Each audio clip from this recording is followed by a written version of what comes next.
Time to decide the grids for round 3 of the FIA Formula 3 Championship. Welcome everyone to Imola.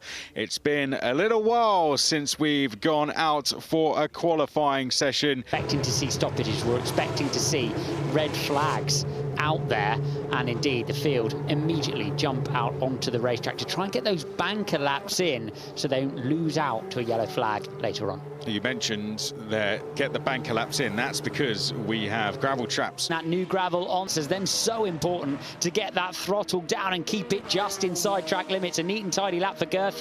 Let's see if he can repeat his heroics from... Right, but that's who was in P9. Let's have a look at what's happened. Callum Boy's in the gravel. Was running inside the top 10 there. Red flags have come out.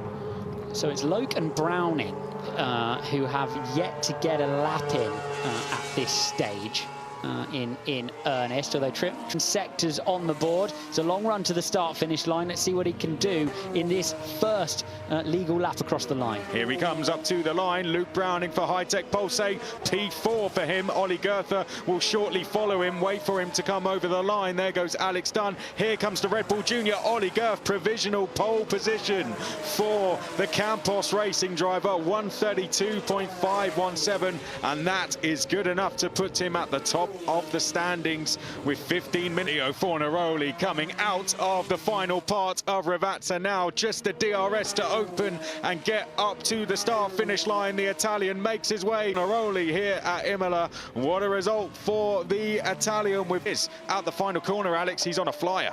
Yeah, certainly is on a flyer. 2 green sectors so far for Dunn. Just become a McLaren Academy driver and just moved himself up to a provisional second place on the grid. If we watch Gabriel to 4th, what about Gabriele Mini? P4, Lawrence Van Hoopen goes to P5. So those two into the top 5. Track limits out of the final corner. Leo Fornaroli, will it be pole position on home soil for the Italian? Will it be back-to-back pole positions? Yes, it will. Provisionally, he crossed the line and goes to the top of the standings, 131.820. Leo Fornaroli to the top. The newly back McLaren driver Alex Dunn to P3.